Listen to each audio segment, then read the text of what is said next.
Well, what's happening, everybody? It is Kellen Nitro from Nitro Maniac TV's Wrestling Unlimited coming at you with our special post show for WWE Elimination Chamber 2023, streaming at you live on, well, YouTube, Facebook, you name it, Twitter as well, at Kellen Nitro on Twitter. There is no fade on that still. Okay, interesting. Joining me tonight on the stream, Mr. TL. How you doing, sir? Booyaka, booyaka. I've had surgery 5 times on my left knee. It never gets old. I love that. Oh, man.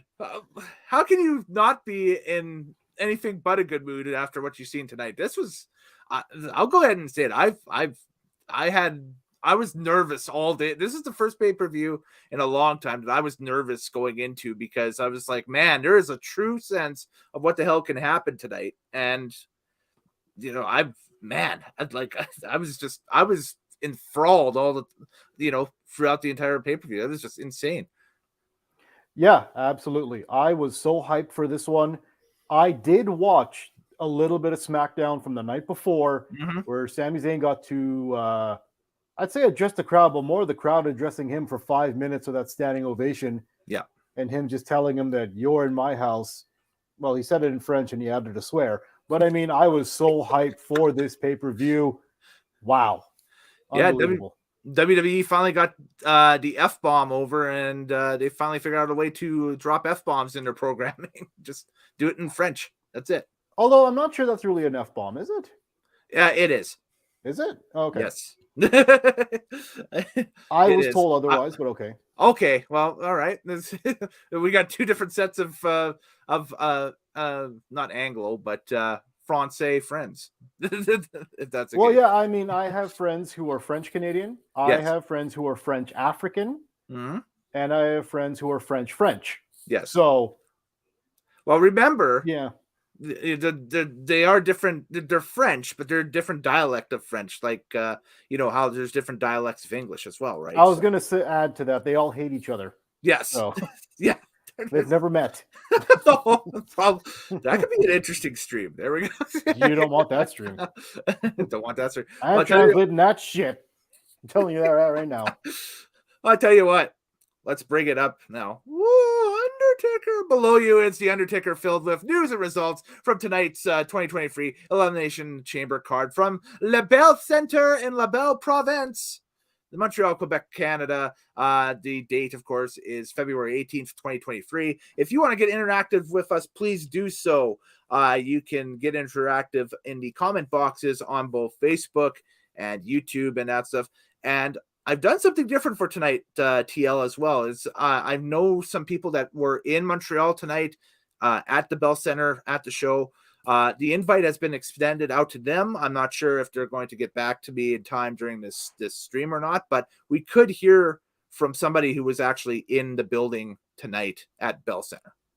Cool. That would be pretty cool. The likelihood of that happening, I don't really know, because I don't know the situation of transit, getting in and out of the arena and getting on with their night. So who knows? We'll see. Quick transit story for you. When I went to my last WrestleMania trip that I went on, which was 2019, the Mania at the MetLife MetLife Stadium, I should say, in the Meadowlands. They cut the transit off at midnight, which you think, okay, not a big problem, that stuff, whatever. The problem is that midnight was still 5 minutes away. Midnight Eastern was still 5 minutes away from the end of the Charlotte Flair, Becky Lynch, Ronda Rousey match. So there were 100 trains outside of MetLife, but ain't nobody there to drive them.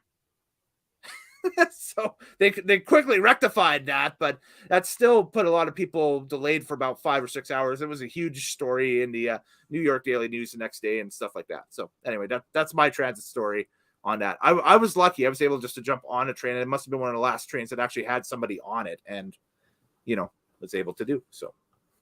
Yeah. I have a transit story. Last time I went to a Canada national soccer game, it was a bottleneck to get on the LRT, and it was absolute garbage. Not a fan, eh? Not a fan.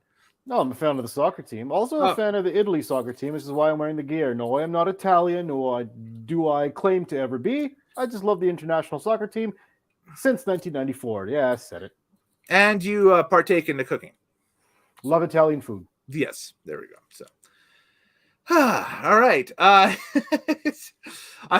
just bubbling and beaming tonight. Everybody says this. You're glowing, young sir. Glowing. You're glowing. Brand new internet connection too, so the video is a little bit more stable, and you know it's all great. So I hope everybody's enjoying this. Well, let's get down to breaking down the stuff, and if people want to crash in and that stuff, I'll get the notification on. Well, I should actually open Twitter. We also got the poll going on my Twitter right now. If you want to go to where is the beam? There it is, right there. If you want to go to @KellenNitro right now on Twitter, there is the match of the night poll happening right now. That will be, I think we still have a good 20 minutes or so left in the voting period, I should say. And you could go and you can put your vote in for match of the night. We had 2 matches as we started this stream tied at 50% each. So make your voice be known. Break the tie. A tie is like kissing your sister, and you don't like that. You want a definitive result. I'm not going to equate a tie to kissing a sibling. That's disgusting. What is wrong with you, good sir? Blah. Blah. There you go. So anyway, there we go. That's open. Let's get to the card itself, and we'll go to our opening contest, the opening match on tonight. Take a look at this. It was the Women's Elimination Chamber match. We had Asuka, the eventual winner of this thing, taking on Carmella, taking on Raquel Rodriguez, taking on Nikki Cross, taking on Natalya, taking on Liv Morgan. The winner gets Bianca Belair at the WrestleMania. Yeah, winner gets Bianca Belair at WrestleMania for the Raw Women's Championship. There we go. That's what I was trying to say right there. There you go. We got there. The runtime for the first chamber match of 2 on the evening, 19 minutes and 30 seconds. And the winning maneuver or the finish of this thing was, as I go through here, was Asuka locking in the Asuka lock on Carmella to net the submission victory at 19:30. I'll go ahead and open for a change with my thoughts on this match, and I'll just say that there was a few car crash style bumps in this thing, but nothing surprising out of the 2 Elimination Chamber matches on the card. I don't think this will be the one I'd be recommending to anybody to take a look at. I think this one was kind of similar vein to like last year's Money in the Bank match and a few things where it seems like the girls take the safe route, where the guys are kind of the more of the oh my god car crash style bump, monsters of it all, right? But I think this helped. I think the placement of this match helped its quality, if that makes any sense, in the card, because it was the first thing up on the card. It kind of felt like an opening match the way they were booking it throughout the past few weeks and so on, and it kind of felt there was a little bit of a foregone conclusion amongst some of the smarter fans and that stuff that was going to be Asuka versus Bianca Belair at WrestleMania, but this is basically signing the I guess this is signing the contract. This is like, okay, this is what it is. And I'll go out on a limb and say this. I think Asuka versus Bianca Belair for the Raw Women's title will be an opening contest on one of the nights on WrestleMania. I think that'll be the first thing we see on either night 1 or night 2. Mr. TL, the floor is yours. Responding to your thing, I think that's absolutely correct. I don't think Bianca Belair and Asuka would be a main eventing situation. Mm-hmm. Definitely would be an opener. The actual chamber itself, I mean, I see what you mean in that being like, it was kind of a paint by numbers style of match where it's like someone goes to the glass, check. Someone dives off a pod, check. Double T move, check. Triple T move, check. Back and forth, bad guy, good guy getting eliminated, check. Mm-hmm. So in that sense, yeah, that's a bit average. What I liked was a lot of the character building. And for once, the various amounts of characters that you see in this match. Gonzalez, mm-hmm. Big, muscly, tall woman. Mm-hmm. Also very pretty. What? She's a giant, though. I know, but it's really she's underrated. a massive giant. She has a very nice smile. And anyways, but she was a giant regardless. Yes. Liv Morgan, who's a little peppy little, what's the girl from DC? Harley Quinn. Thank you. She's a little good guy Harley Quinn Okay. of the match. Sure. You I'll have take that. Carmella, who's like the hot, ugly girl with the from Jersey thing going. Asuka looks like a freak show, which is great for her character. Yes. Yeah. Natalia, who's kind of the hometown-ish, home country hero, the veteran of the entire match. And then you have a complete psycho in Nikki Cross. I liked the various characters. Everyone in their pods looked like an action figure. Like it was really cool in a kind of way. Yes. To see that. There wasn't a lot of botches. There was some good, solid work in this match, which I enjoyed. Even if it was paint by numbers, I'd say good opener, 7.5 kind of thing.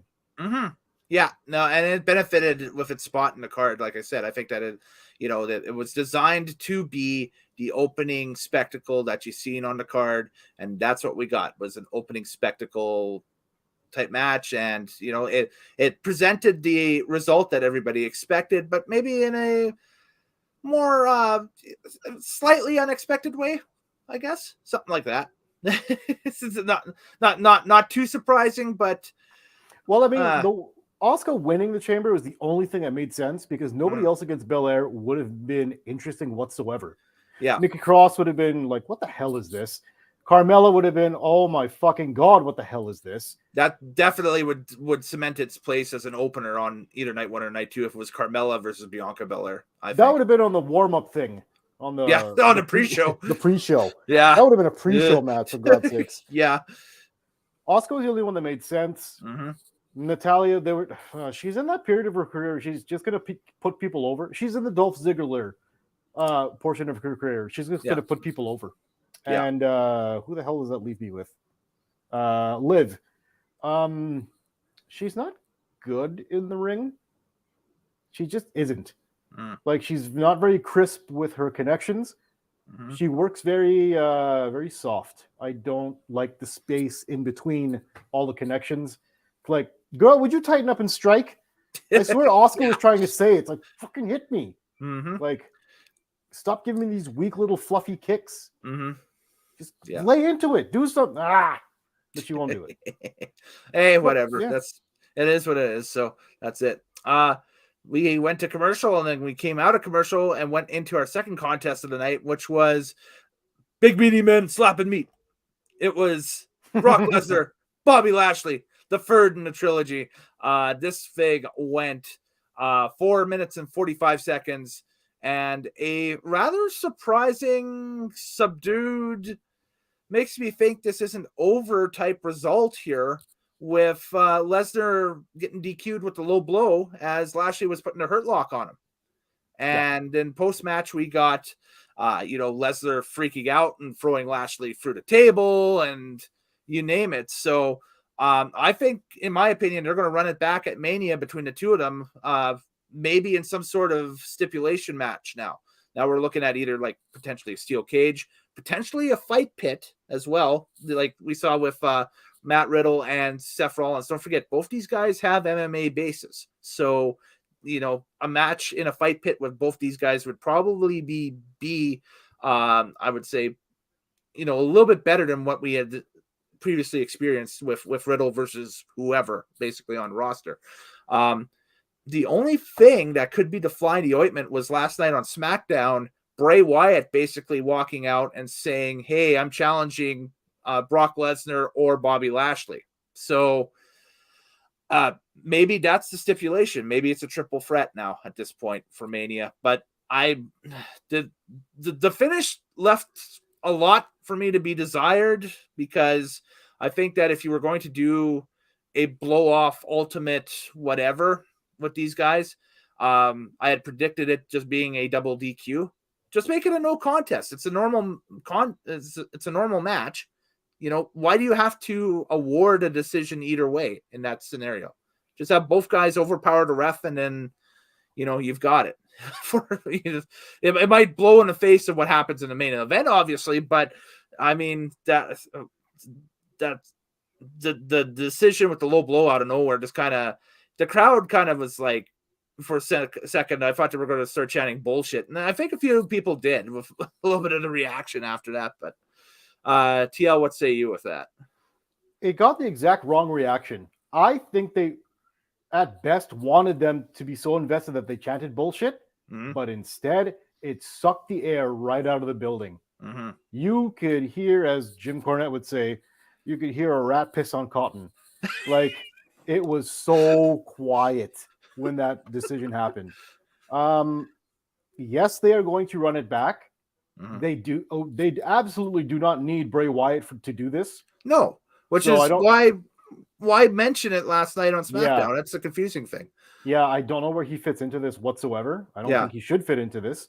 I think it should be some kind of Hell in a Cell cage match type of thing between Bobby and Lesnar, because that's what we really want to see. Or no DQ. I don't like no DQ because that allows people to interfere with the match. I want to see them fight. Okay, so you'd like to see a cage regardless. Two big meaty men slap me in the cage. I want to see in the cage. Okay. Behind fence. Behind the steel. No one in, no one out. That's what I want to see. The cold. Big meaty men slap me. The cold steel. I love it. That took a lot on my windpipe. Yeah, no kidding.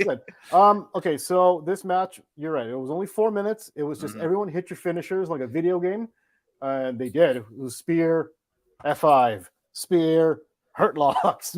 Like everyone's hit their finishers until hurt lock was put on, and then to get out of it, Brock Lesnar tried to squeeze his way up and instead threw a kick in between the legs, which the referee saw, called a DQ. Now that is wrestling rules. That's why the match ended the way it did. They booked it like that because they're going to run this again for a next pay-per-view, being WrestleMania. I don't know where Bray fits in. I don't know why he would fit in. He doesn't need to, unless these two feel that they can't go against each other, kind of like Goldberg and Brock Lesnar, where they can't go anything more than 4 minutes. I don't believe that, Bill, because Bobby's a good wrestler. Yeah. And I think that they could probably go a 6 or 10 minute affair and be okay with it, honestly. That was the other thing I was going to point out was the little the little video vignette promo thing right before the match. They still tried to play it like Bobby was the good guy, but that's not at all how it really played out if you were watching the shows. Yeah. The crowd had turned on Bobby. They had stuck behind Brock Lesnar, and they were booing Bobby and said, Bobby's scared in a chant when they were doing this whole contract signing thing. But when they came time for the match and they set up the promo, they made it like Bobby's this bad. Brock is the bad guy. Bobby is the good hero. I'm like, that's revisionist history. And the crowd didn't play into that either. They were behind Brock.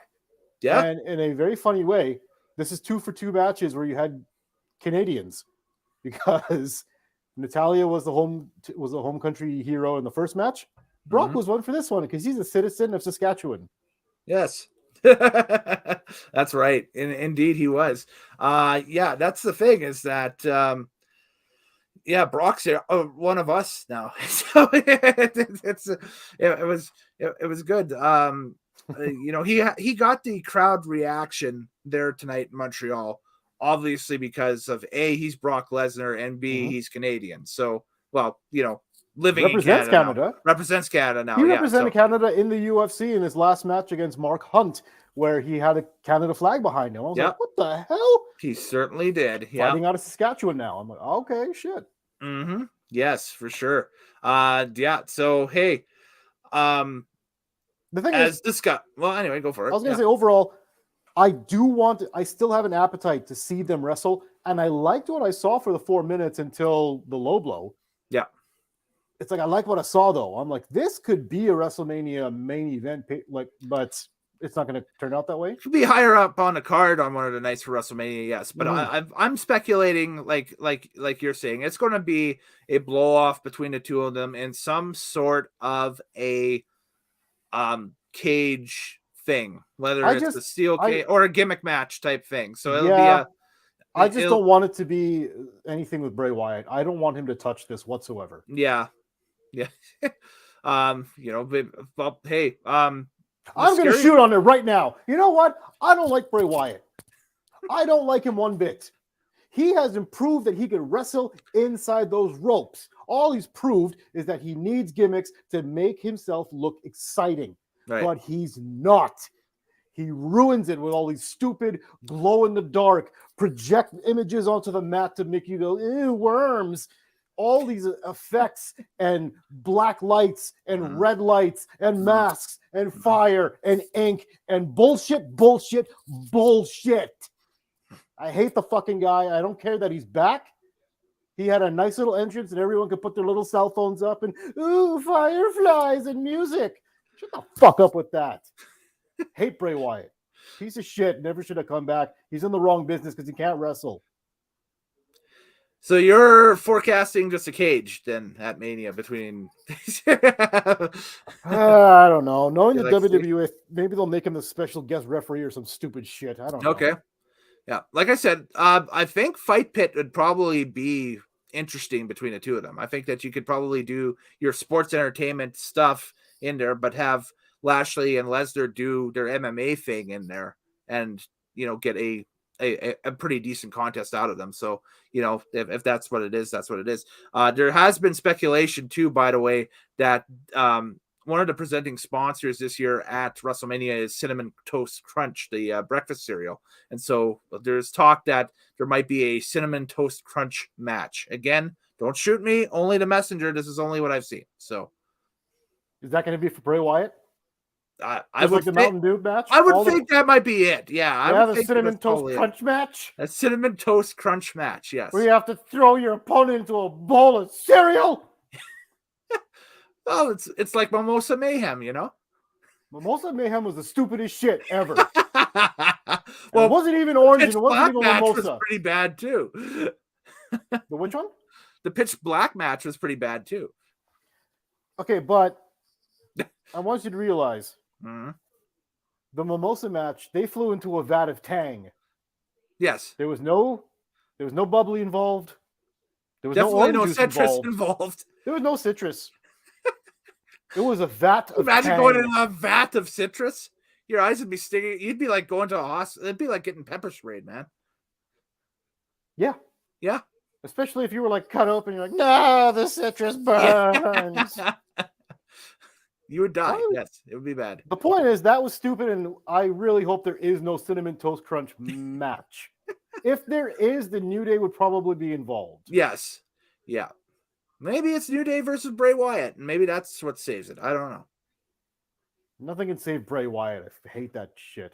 Do you want to move on? We can move on. We can move on. We'll move on.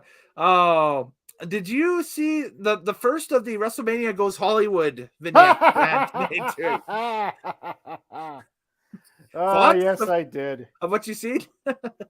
So what it was is the last time WrestleMania went Hollywood, they were doing little vignettes where the wrestlers were reenacting famous movie scenes. Some of the past ones were Pulp Fiction with Eddie Guerrero, Booker T, Triple H doing the Braveheart speech, a various amount of them trying to do the "You Talking to Me" from De Niro.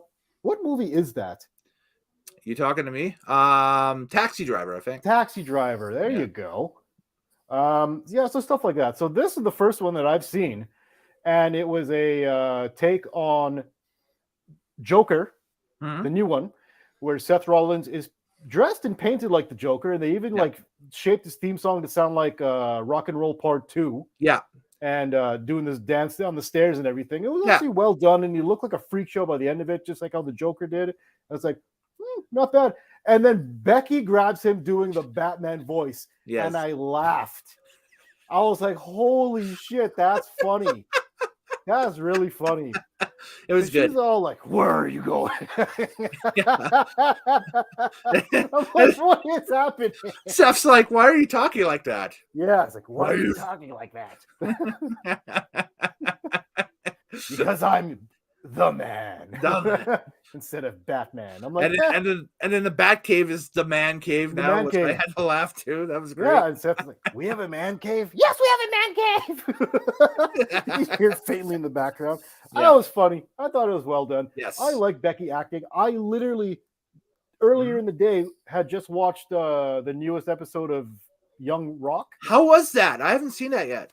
It was pretty good, and Okay. it was another cameo of Becky Lynch as Cyndi Lauper, and she killed it again. Yeah. She killed it again, and then watching her be Batman in this vignette was really funny. I'm like, this girl is such a star. Yeah, she really is. She's a rock star, and I think that she's probably a better Cyndi Lauper than Cyndi Lauper. So there we go. Yeah, sometimes it's really scary. I'm like, crazy. She did such a good job in that role. Wow. Yeah. But her as Batman, it's good. I enjoyed it. That was fun. Yeah, it's good, and that's the first of about 6 or 7 that we're going to see in the coming weeks leading up to WrestleMania. So they've done. Well, you saw the whole at the end of the pay-per-view. They kind of ran a WrestleMania pay-per-view ad with all of them all kind of mashed together. So they also ran an ad for the Miz. What was that? I know they were just killing time to. Yeah, it was just hyping the Miz. Basically, is what it was. For what? He sucks. Everyone knows it.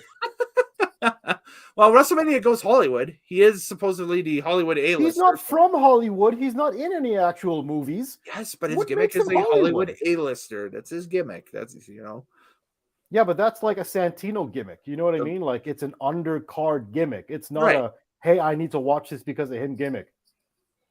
Well, he had his moment in 2011. So I mean, like these are just workhorses that they've had in the company for years that they're trying to Well, maybe they should take that horse out back and put a bullet in him. Wow.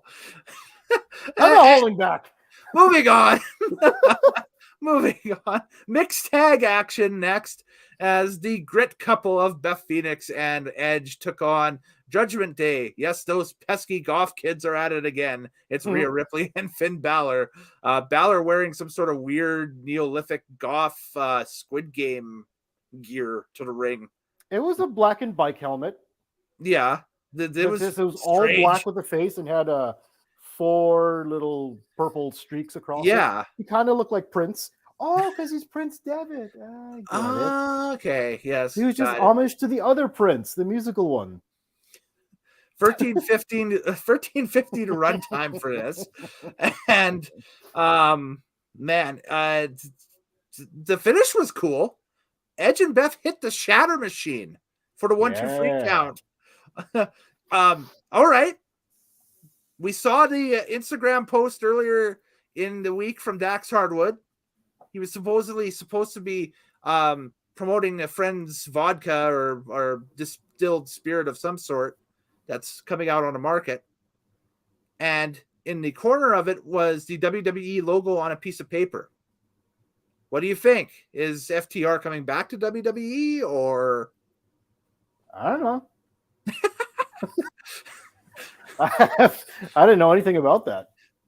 Edge and Beth Phoenix using the shatter machine as a finish for tonight's match. I know that they train with Cash Wheeler, and Cash uses their gym a lot and that stuff. So it could have just been hey, this is what we're going to use for the finish. Everybody uses everybody's finisher. I mean, Natalia's out there throwing sharpshooters. Damian Priest is out there throwing Razor's Edge. Yeah. KO be out there throwing stunners. I don't know. It's just a cool move. Yeah. Okay.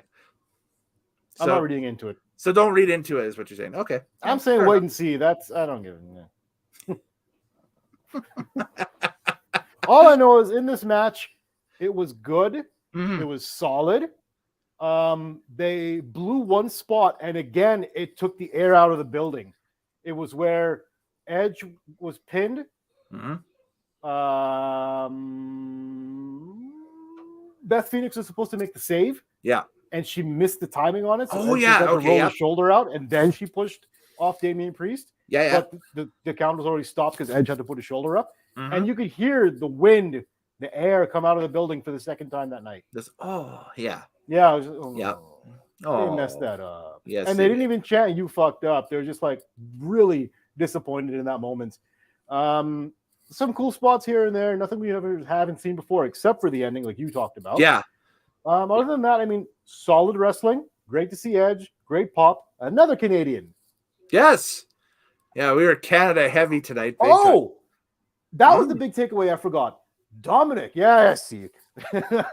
You got shocked there. It was Dominic. he was getting chants at him. He was getting sworn at. The Montreal crowd hated him. Yeah, In a weird way, he has become the hottest heel. Mm-hmm. He's become one of the hottest heels in all of wrestling. He's become one of the hottest heels in Canada, because don't forget when Raw was here in Edmonton, and we went to go see it back in late September. He was one of the biggest booed members of the WWE roster. Came through. Yes, but I mean, everywhere else, heat. But everywhere else, even on Raw in America, I mean, every time he put the mic to his lips, it would start booing before he even spoke. Like, he's got heat, boy. He does. He's got heat, and he's milking it for all it's worth, and he's doing it pretty well, being a little... His character is just hilarious. If you try to explain to anybody who's never seen him before what he's doing and what his character is, it's the funniest shit in the world. Try it right now. There's a meme. Well, okay. Well, there's a meme right now that's going around Twitter and Instagram and that stuff of Judgment Day, and it's the Goth Kids from South Park. And so they got the little one at the end as Dominic Mysterio. So that's basically no, but it's deeper than that. It's him turning on his father to join the Goth Kids. Yes. And then getting arrested for one night and pretending to be Prison Mike from here on out. While he's dating the most badass girl in the goth club, who for some reason puts up and tolerates and enables all of his teenage bullshit, even though he's 26 years old. Because she loves him. I guess. But then that's the funny part. She's such a success, and he is such a loser. And it's the funniest shit. It is so good. Good point. Yeah, it's going to be fun to see this character progress through Mania, because at worst he's going to be in Rhea's corner for Rhea versus Charlotte, and it's going to be hilarious to see what the hell he pulls out for that match during that contest, to see what happens. This is a long shot, but do you think he gets jumped by Andrade? Perhaps. Or you mean Santos Escobar? No, because of the mask fig on SmackDown. Oh, no, because Charlotte is actually married to Andrade Cien Almos. Yeah. And he hasn't been on TV in AEW for what seems like forever. Yes, and I'm not sure if his contract has gone up or re-signed or what the deal is there. Exactly. So I mean, if he were to come back, save the match a little, get Charlotte a fair victory, who knows? Because the teaser on SmackDown couple weeks ago was Santos and Ray exchanging masks in the that was after SmackDown. They had a match for a U.S. title number one contendership. Yeah, like a respect thing. Yeah, and they gave they exchanged masks out of respect. Yeah, but I mean that has nothing to do with Charlotte, though. Yeah, I could definitely see though, like at some point, maybe even this summer, a Legado del Fantasma versus Judgment Day feud, if both factions go forward off of that. I don't think Fantasma is high enough in the totem pole, and I think one's on SmackDown, one's on Raw, so I don't know. That's the only real issue, right? So that and Judgment Day just keeps going up, and Fantasma just stays in the lower middle. Yeah, if not the bottom. I don't see that. No. Okay. Well, I see. Like I say, Andrade's actually married to Charlotte. He's not doing anything in AEW to the point that maybe his contract's up. If he might end up back in WWE, who knows? Okay. Well, remind me if that happens, and we will. I will. If it happens, I'm reminding you as loudly as I can. We will time mark it right now at 34 minutes of the live stream on February 18th, 2023. I think I said 2022 earlier. It is 2023. Don't forget, I'm the type of guy that'll still put 2022 into March of the next year. Oh yeah, no, don't worry. A lot of people do that, me included. It happens. It happens. It's all good. Next commercial again, and then the men's elimination chamber contest. With these 6 combatants, we had Montez Ford, Johnny Gargano, Bronson Reed, the U.S. champion, Austin Theory, Seth freaking Rollins, and Damian Priest. This contest itself went 31 minutes and 30 seconds, according to the old wiki timer here. And the finish to this thing was, well, Seth hits a pedigree on old A-Town Down there, but Logan Paul hits the ring, hits a buckshot lariat, again, a better buckshot lariat than Hangman Adam Page has ever hit in his career. You're damn right. And a stomp to Seth Rollins. Mm-hmm. So he uses Rollins' finisher as well. And I guess Logan's using the buckshot as his finisher as well. Yes, Now too, because that's every time he's been in a match or something like that, he's hit that. So there we go. And that allows Fury to hit the A-Town Down, and Fury retains the title, like I said, in 31-30. We'll get to the finish in a bit, but the chamber match itself, there was more of the car crash style bumps in this thing, but still safe. There was no like, oh my God, cage dives or anything like that. There was one, but it was relatively, I mean, it was original. I'll give Tez that, I guess. Let's go to the top of the cage, hang like a bat, and then bloop. That's exactly what it was, and that's exactly what I thought. It was like when you play them Batman games, like Arkham Asylum or City or whatever. Yeah, you perch on top of something and then you fly down. That's what Montez Ford did onto the entire pack. He climbed the cage of the Elimination Chamber. He hung from the top, and everyone's like, "What the hell is he?" Ah! And he came down. So amazing. We'll start there. That was a singles making night for Montez Ford. I think WWE knows what they got in this guy, and I think this guy going to be holding its whatever variation of the World Heavyweight title will be in 5 years' time. And who called? I believe you did. Yes, called? You've called it. You've called it on many of these shows over the past year. You're damn right. I said Montez Ford is going to be the next Rock. They know it. They have it. He's there. It's the style. He tried the people's elbow tonight, but it didn't. He even tried the people's elbow tonight. Oh my God! Someone got laid out with a rock bottom at some point. He did. He laid out someone with a rock bottom in this match. Right. And they had to try to call it a Uranagi to get around that. Well, that's what the Japanese would call it. But anyway, there we go. Uranagi, you land on your knees. Rock bottom, you go all the way face plant. There we go. Yes. Now, Gargano had a great performance. He won the crowd over. When he got eliminated, they chanted for Johnny Gargano. Mm-hmm. Beautiful. Yeah. Damian Priest he does good work. He's a little gangly in the legs. It's kind of funny looking like a flamingo, but I mean, he does great work. Seth Rollins took a lot of cool bumps here and there. Yeah. Austin Theory has really go away heat. He does. People it's not that they correct that they don't like him, but it's not that they don't like him because he's so good. Mm-hmm. They don't like him because they don't care about him. The problem is that he needs the pairing that he was in last year's Mania going into this year's Mania. He needs a hot celebrity or something like that they were going to book him with to go one-on-one to garner any interest, because right now I have like little to no interest on what the U.S. title match is going to be at WrestleMania. Now, had Seth Rollins won the Chamber and Logan Paul came out and challenged him or attacked him or something tonight or something like that, I would have had interest in that. Oh my God. Yeah. Seth Rollins, Logan Paul. Logan's getting a title shot again, but this time it's against Seth Rollins, and he's the aggressor. He's not, outmatched like he was against Roman in, last fall, right? Absolutely. Like that would have made a lot more sense. He would have been more vested interest. Yes. By the way, for anybody who didn't see it, and this needs to be a little explaining, how the hell did Logan Paul get inside the cage? What happened was Montez Ford got eliminated, but what preceded it was he took like 3 headshots to the ground and to get pinned. And Rollins stomp on he stomped him on the outside onto the metal part of the chamber, and then got pinned 1, 2, 3.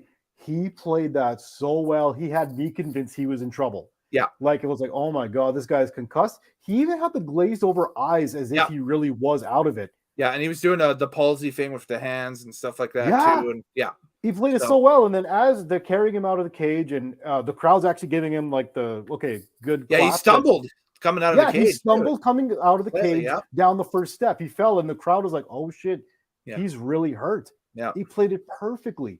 And then as the cage is open, as they're trying to get Montez Ford out to get some medical help, that's when Logan Paul hits the ring, does the buckshot lariat from the outside to the inside onto Seth Rollins. That's what cost him the match. And also the stomp, which looked great from Logan Paul. It was a pretty good cameo. It was a nice to continue to have Logan Paul. Crowd hates him. The crowd hates him. It was great. Crowd they really hated him, and they reacted to him. That is the proper kind of heat. Yes. Is what Logan Paul got, not what friggin' A-Town Down got. Yeah, which was kind of nothing. Yeah. It's just like, he got nothing. Whatever. Exactly. So we really see who's getting the reactions out there, who isn't. And the match itself was pretty cool. I liked it. Yes. I thought it was dope. Absolutely. For sure. And Gargano was the MVP of that one. Montez was number 2. Butch, being the big strong guy, did some pretty cool stuff as well. I think it was a good kind of rookie match for him. Yeah, I agree. I agree for sure. This was the better of the 2 Elimination Chamber matches on the evening, in my opinion. And I think that this one, while not one that if anybody thinks of, okay, Elimination Chamber, which matches do you show, in a party atmosphere or whatever, or amongst friends or something like that, I don't think this one will come to mind. But I disagree. Really? Yes. Okay. I disagree only because if it was hey, I need to show you an Elimination Chamber match, this is the one with the most recent and current superstars that are going to continue on with the company for the future. Yeah. Okay. And it was good. Yeah, it was kind of it was a showcase of the future for sure with them. So like this wasn't ECW's with the chamber and the weapons. This wasn't the chamber where Carlito was in it. Yeah. You know what I mean? Like it wasn't a lame chamber match. It was actually really good with modern stars. So I'm like, I would show this to somebody as an introduction to the Elimination Chamber and then go to the better ones. Our poll results are ready here. I'm just getting them ready. So while I'm doing that, I will ask you regarding the runtime of the chamber matches tonight. Do you think were they too long? Were they about right? Nope, they were about right. For the limited amount of matches in this one, those had to be that long. There was not a lot of backstage promo nonsense and a lot of filler in this one. It was action. It was action. It was action. Yeah, I thought so too. Even the women's chamber, which if done, in a weird way, could run on and on and on and on a little bit longer than you want it to be. And I thought that the runtime for that one was actually really good as well. So that, and I never said at any point during those matches, this is going on long. I was like, hey, this is good.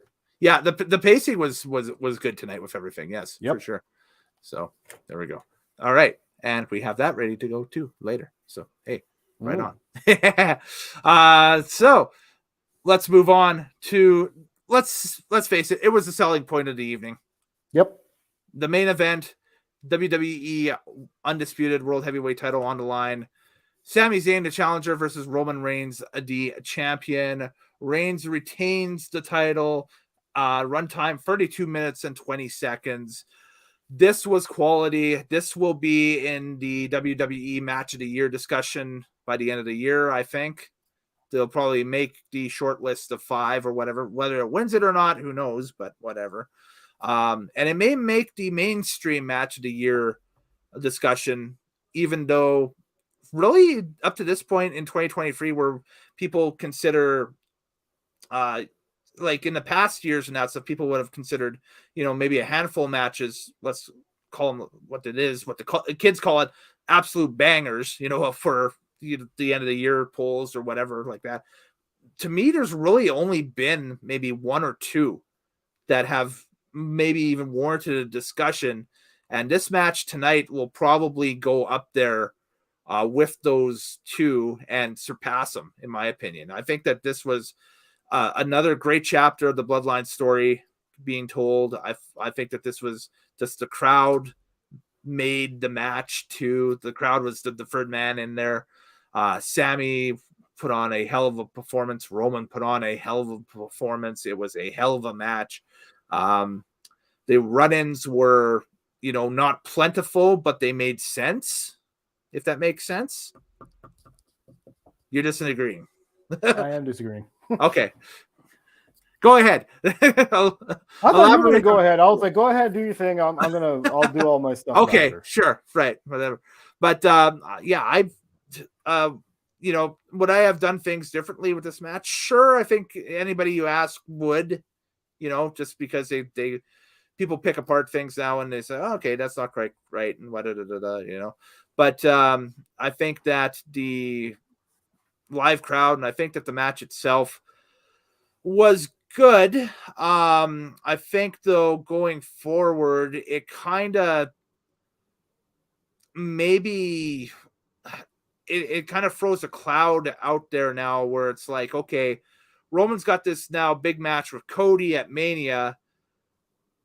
Is there the anticipated Usos versus Owens and Zayn tag team title match on one of the 2 nights?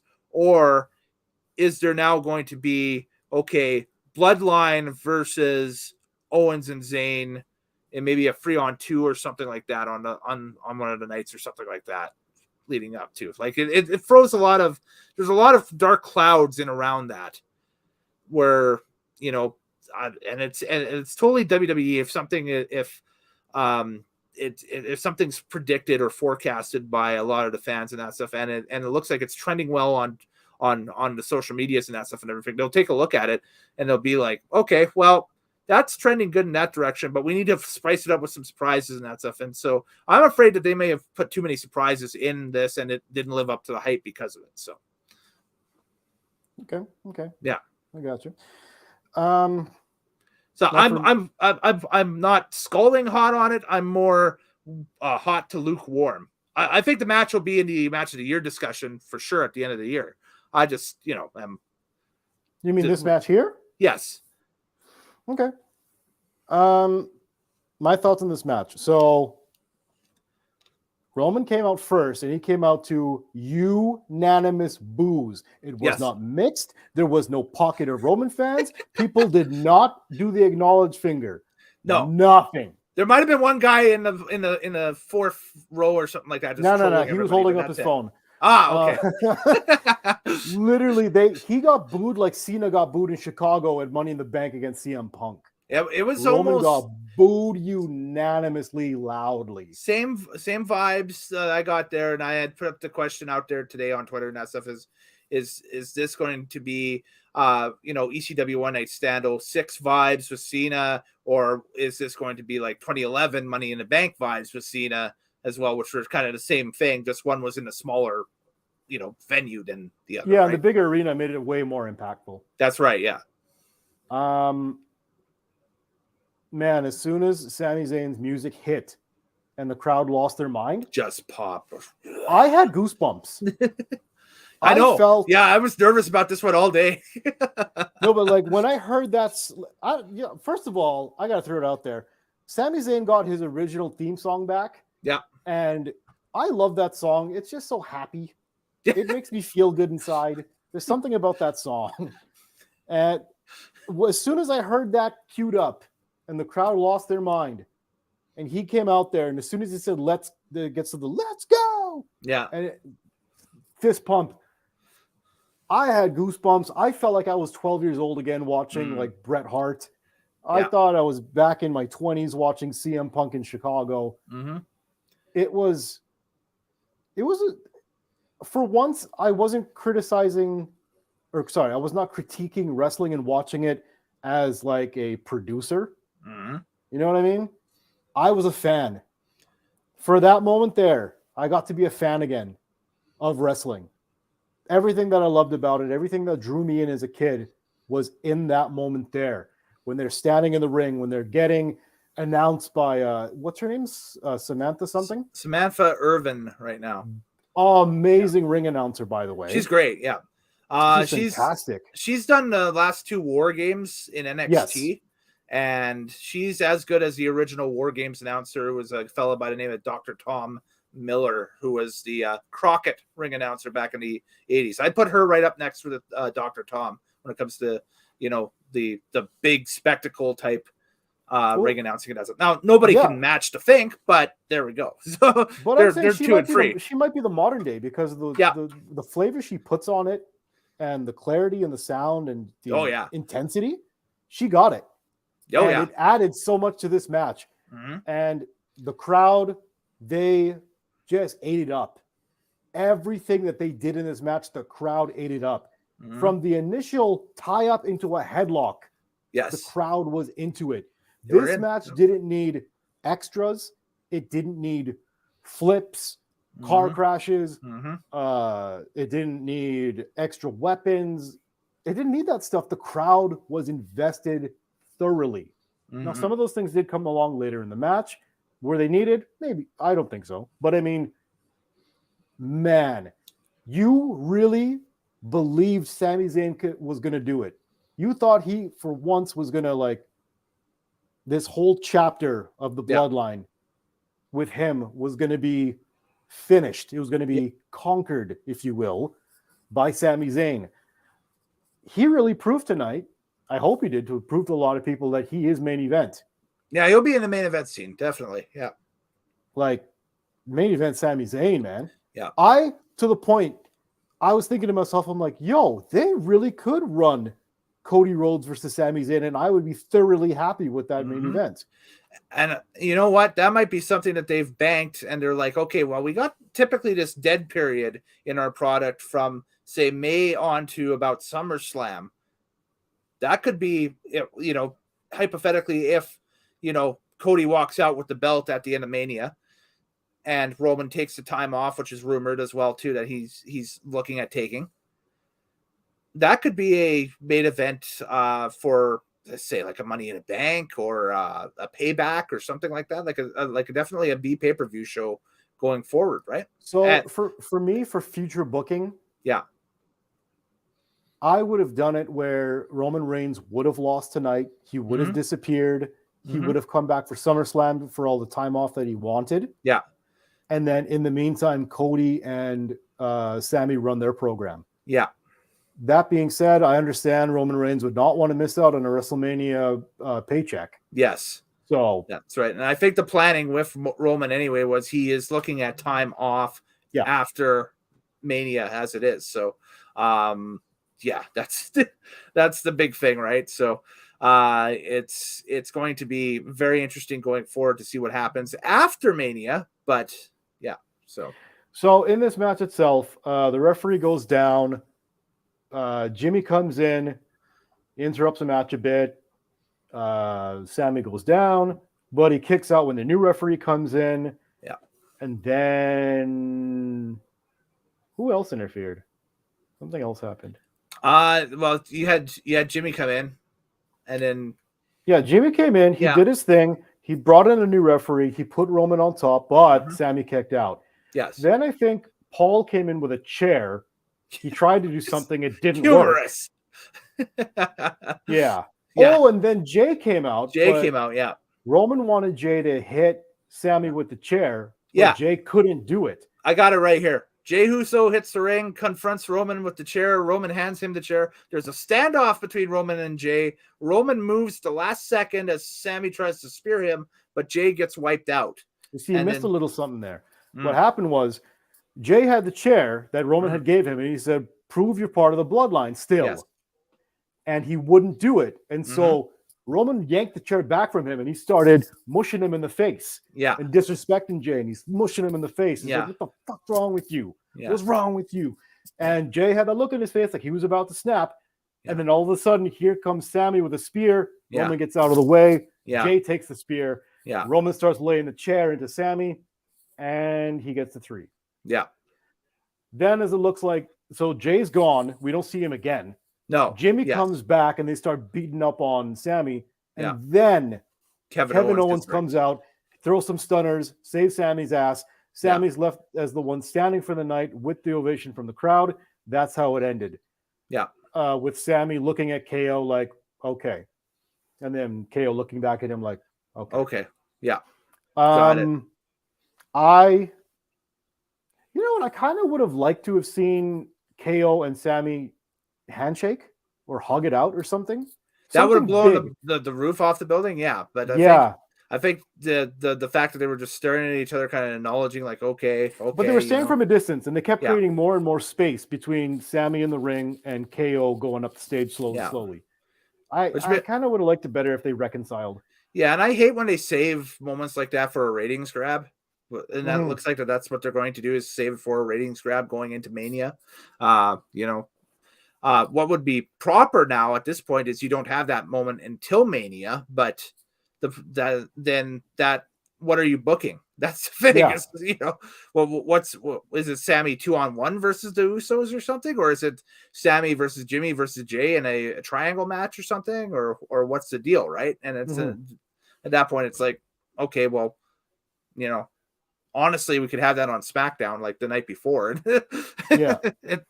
it meeting as much, right? So it's by the way, I do need to point out, Sami Zayn has a ton of great matches within WWE/NXT. Yes, like it's just phenomenal work. This one for me is right up there with his match against Shinsuke Nakamura as the two best he's had in the company. Yeah, this is up there for sure. I think that the first Owen Zayn match from, I think it was Payback back in 2016. Was it Payback? I think 2016. I'd throw in there as well. This one's even better. So I've because I like that one. That was good. It was good, but I mean, this one is that much better. Yeah.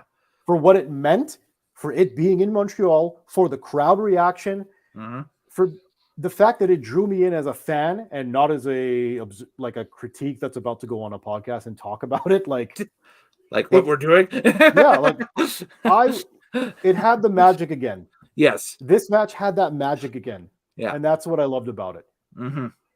Yeah, no, it was it was a very entertaining contest, and like I said, this one will be in the discussion at the end of the year for match of the year from the WWE side, and it will be maybe in the overall match of the year discussion. We have to just wait and see how everything, we do have to wait and see. The year is young, and this match did have a screwy finish, so there are matches that can come along that can top that for sure. That's right. It's left it open. Yeah, it has. There's just a lot of it there, but hey, mark that down and keep it in the book, and that's that. So.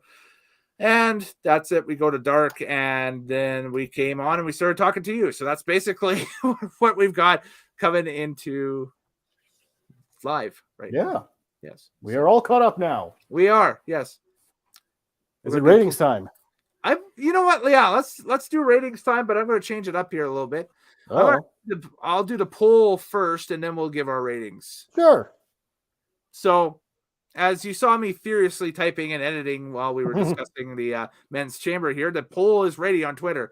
And so if you go to my Twitter after each and every WWE and sometimes AEW and sometimes maybe some other events as well, pay-per-view, I will have a poll at Kellen Nitro. Again, as my byline says, I am a big Twitter guy. So there we go. I'm not Elon, but, still a big Twitter guy. So there we go. And you can vote for the match of the night. Well, tonight, we have a tie for the match of the night pool. So there we go. This is the match of the night pool, and we got Sami and the U.S. title tied at 46% each. Interesting. I thought it would have been unanimous, the Sami match, but okay, whatever. Yeah. So a lot of people liking the chamber match too.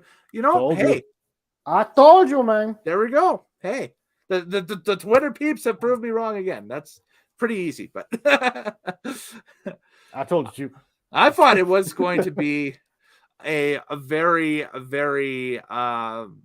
one-sided Sami Roman. This is what we bought the pay-per-view for. This is what we bought.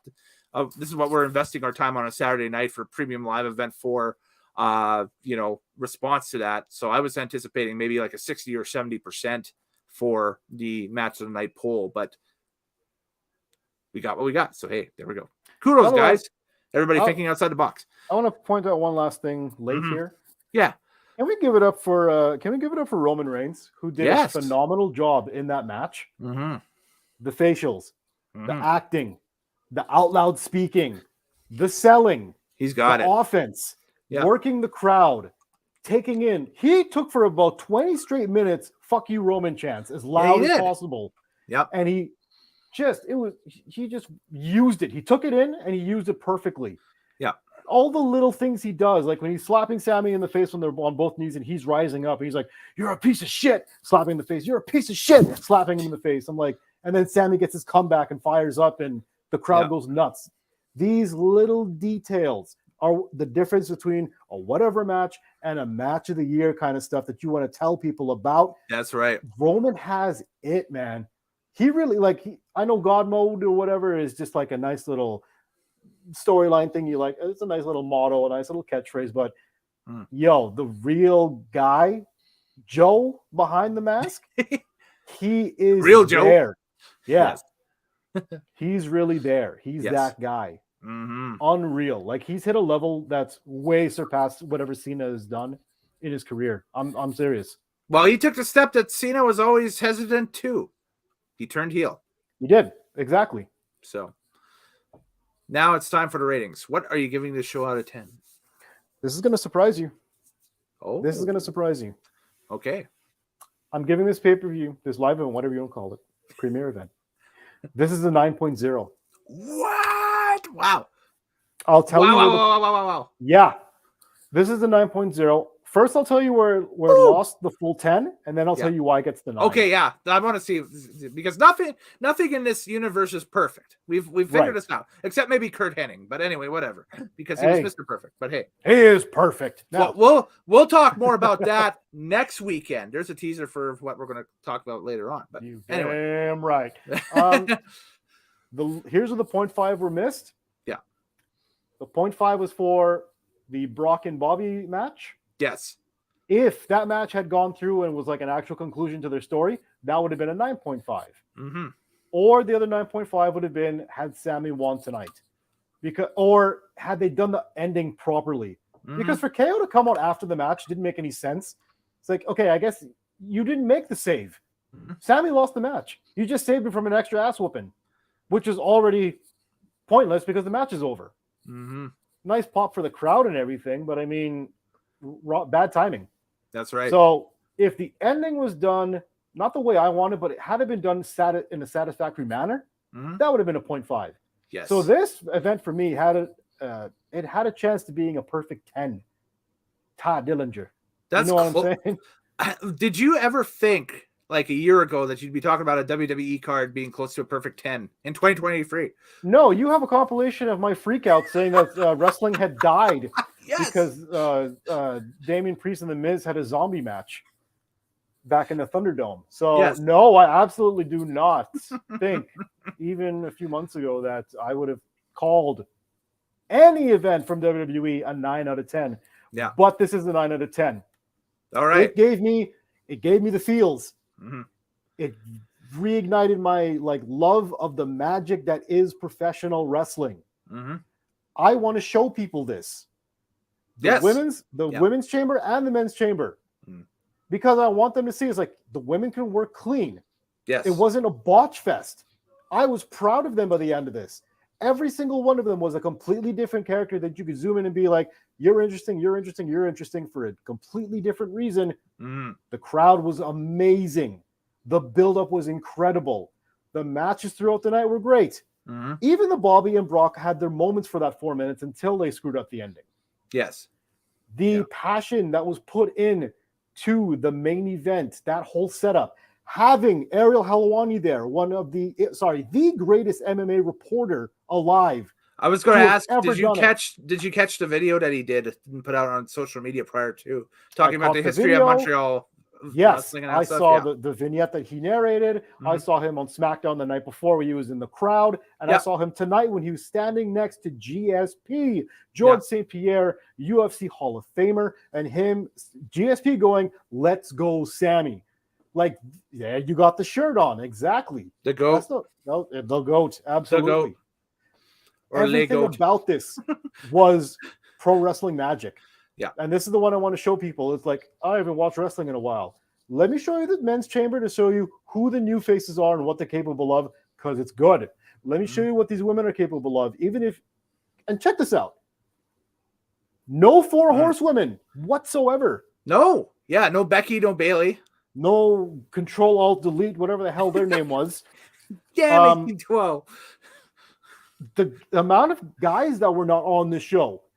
New Day. Yeah. Sheamus. Yeah. Drew McIntyre. Yes. Shinsuke Nakamura. Mm-hmm. AJ Styles. Mm-hmm. Dolph Ziggler. Dolph Ziggler, sure, why not? Cody.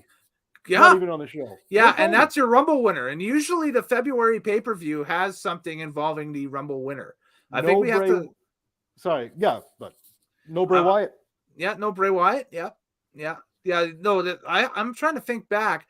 There's nothing in recent memory over the past decade or so that didn't involve the Rumble winner back in, maybe 2014. I have to look back and see if they did anything with Batista at the February pay-per-view. But you might have to go all the way back to No Way Out in '98 when Shawn Michaels, lost his smile again for the second time, doing the back injury thing and that stuff to go back to see where either the Rumble winner or the world champion wasn't involved in the February pay-per-view. Cody wasn't involved in this pay-per-view at all tonight, and it still got stellar marks. It did. Oh, also no Braun Strowman. Mm-hmm. Big man. No Rey Mysterio. Yes. Yeah. Like, I'm just saying, the amount of names that were not on this thing, and it over-delivered. Yes. That's why I'm giving this 9 out of 10. I'll be picking this up on. I think that I'm back myself in my mind now as a physical media collector. I like to collect, events that I like.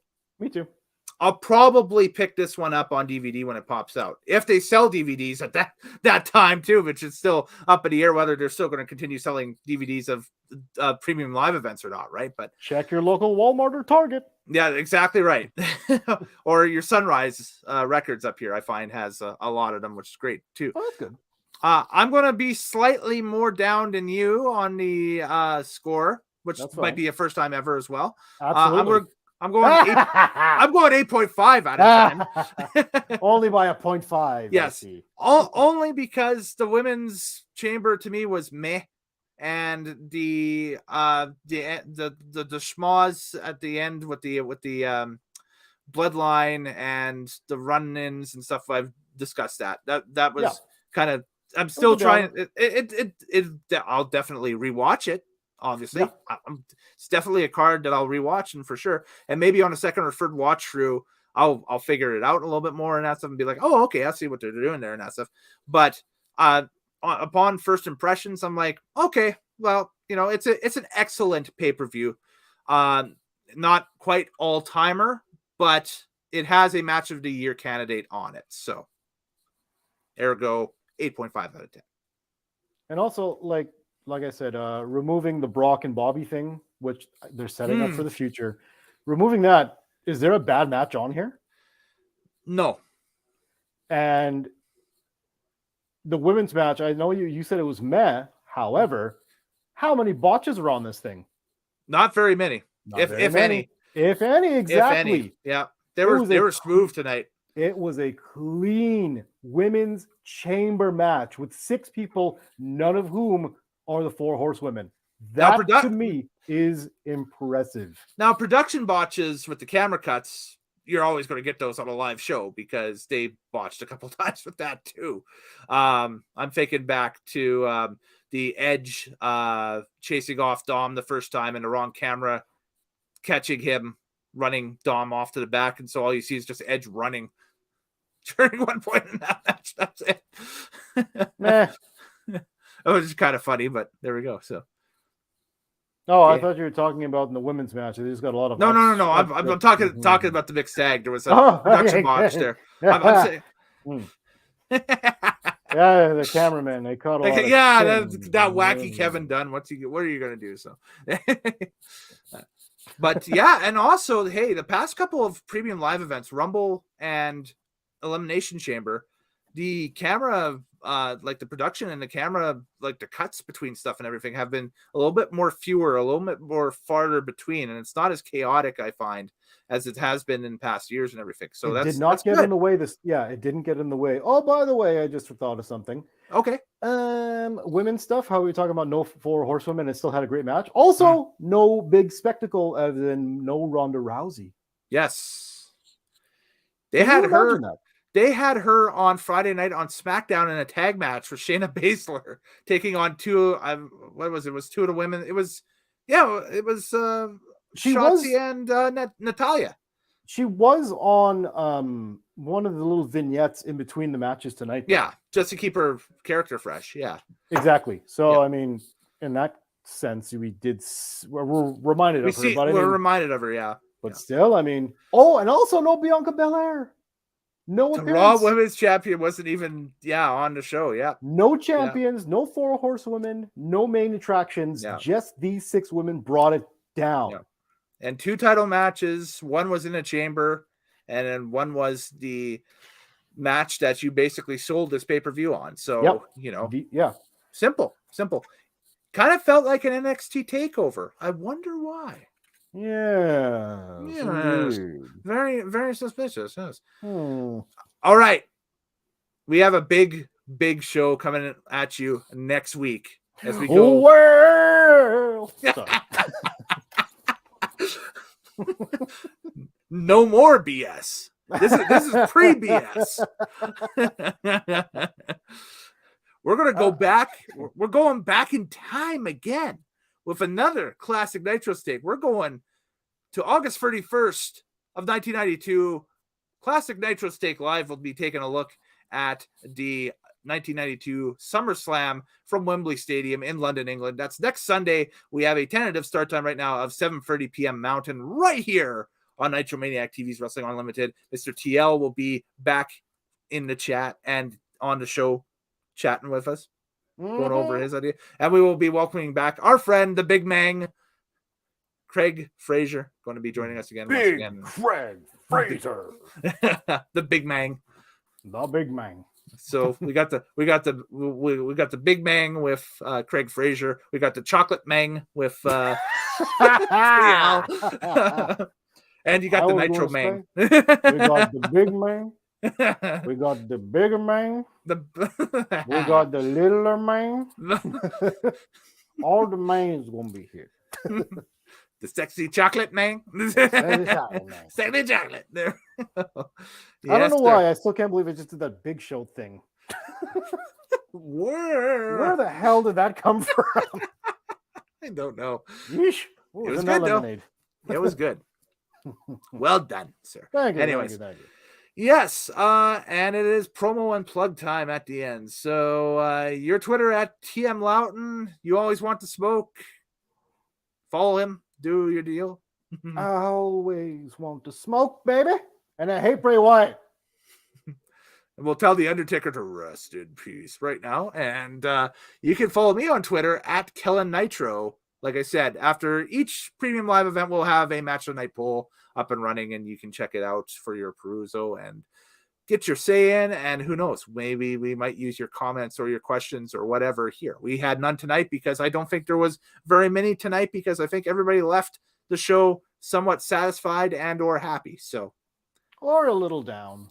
I want to just close with this. This show to me tonight had No Way Out 2004 vibes to it. Eddie Guerrero beating Brock Lesnar? Yes. Ooh. Yes. I was thinking about that, and I'm thinking it kind of has the same vibes. Vibes to it. Yeah. It would have, though, if Sami had won. Definitely, yeah. I think so. This show is No Way Out 2004 had Lesnar retain the title. Yeah, that would have sucked. And then he would have had Lesnar Goldberg for the title that year. With both guys leaving the company. Wow. Well, no, because Goldberg didn't win the Rumble. That's right. Yeah. Benoit won the Rumble. I almost said he who shall not be named, but it is my channel, so I can say it would have been Angle. It would have been Angle and Lesnar again. It would have been Angle Lesnar again. Yeah. And a rematch. That's interesting. That's something that we'd have to bring in the Mighty Morehouse in on, because he is he's the specter of all things classic wrestling and that stuff. That's not classic. It is now. It's almost 20 years old. It will be 20 years old in a month. I'm sad and old now. Let's end this. Yes, folks, the Brock Lesnar moonsault bump will be 20 years old at the end of next month. You go to hell. Go straight to hell. I'm getting me a warm milk and going to bed, damn it. Watch your osteoporosis. You watch your cholesterol. Yeah. That's reflux. I know what'll make you laugh. The cold hurts my knees. I'm just going to keep this for every single stream we do going forward. The stupid look on his face. The smile gets me every single time. He's half naked. He's like, yes. Ninja doesn't know how to feel. Yeah. Oh god. Okay. Oh, Sherry's down there with the microphone. See? Okay, wrap it up. I'm dying. A happy TL is a great TL. So there we go. So anyways, I'm Kellen Nitro. Later days, happy wrestling watching. If you have a show that you want us to take a look at, send us an email at nitromaniactv@gmail.com, and also float the channel a follow at tinyurl.com/nitromaniactv. That's ultimately the best way you can watch us. So Ultimate. I said ultimately, not ultimate. And don't forget, again, next Sunday, 7:30 p.m. Mountain, we take a trip down memory lane and Nostalgia Street and take a look at the SummerSlam from 1992. There is an Ultimate Warrior match on there, so enjoy. Sure. Yeah, all right. So, ladies and gentlemen, have a great night. We'll see you next time here on Nitromaniac TV's Wrestling Unlimited. Do take care and happy wrestling watching, folks.